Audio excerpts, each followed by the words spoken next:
ધંધુકાના ધર્મેશ ગમારા હત્યા કેસમાં અત્યારે સૌથી મોટા સમાચાર સામે આવી રહ્યા છે।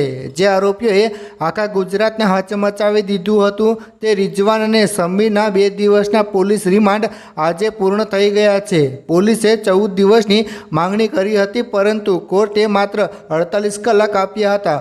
હવે સવાલ એ છે કે આ 48 કલાકમાં પોલીસે ક્યાં રાજ ખોલ્યા? શું આ હત્યા પાછળ કોઈ મોટું નેટવર્ક હતું? આજે ફરી આરોપીઓને કોર્ટમાં રજૂ કરવામાં આવશે, ત્યારે શું જજ સાહેબ તેમને જેલ ભેગા કરશે કે ફરી પોલીસ કસ્ટડીમાં મોકલશે? જોઈએ આ ખાસ રિપોર્ટમાં। રિમાન્ડ દરમિયાન શું થયું? સત્ય સંભવિત તપાસ। મિત્રો, આ 2 દિવસના રિમાન્ડ પોલીસ માટે ખૂબ જ મહત્વના હતા।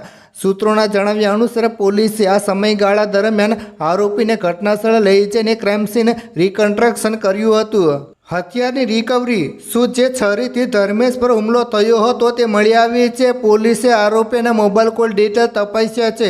શું હત્યા માત્ર બાઇક અથડાવવાથી બબાલ થઈ હતી કે પછી કોઈ જૂની અદાવત કે પૂર્વ આયોજિત કાવતરું હતું? પોલીસનું મંતવ્ય, તપાસ અધિકારીઓ પાસે હવે એવા મજબૂત પુરાવા છે જે કોર્ટમાં રજૂ કરવામાં આવશે। મિત્રો, આજે જ્યારે આરોપીને કોર્ટમાં લાવવામાં આવ્યા હતા ત્યારે દ્રશ્યો જોવા જેવા હતા। ધંધુકા કોર્ટ જાણે પોલીસ છાવણીમાં ફેરવાઈ ગઈ હોય તેવો માહોલ હતો। પોલીસ પ્રશાસન કોઈપણ પ્રકારનો રિસ્ક લેવા માંગતું ન હતું। આરોપીના લોખંડી રક્ષણ વચ્ચે કોર્ટમાં રજૂ કરવામાં આવ્યા હતા।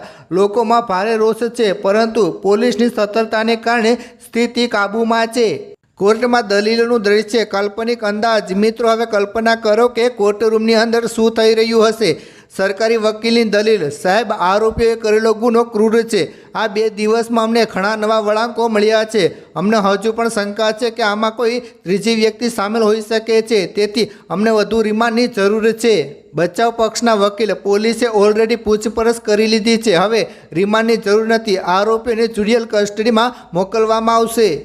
જો કોર્ટને લાગશે કે તપાસ હજુ અધૂરી છે તો કદાચ વધુ 2 થી 3 દિવસના રિમાન્ડ મળી શકે છે, પરંતુ જો પ્રાથમિક પુરાવા એકત્ર થઈ ગયા હશે તો કોર્ટ આરોપીને જ્યુડિશિયલ કસ્ટડીમાં મોકલી શકે છે।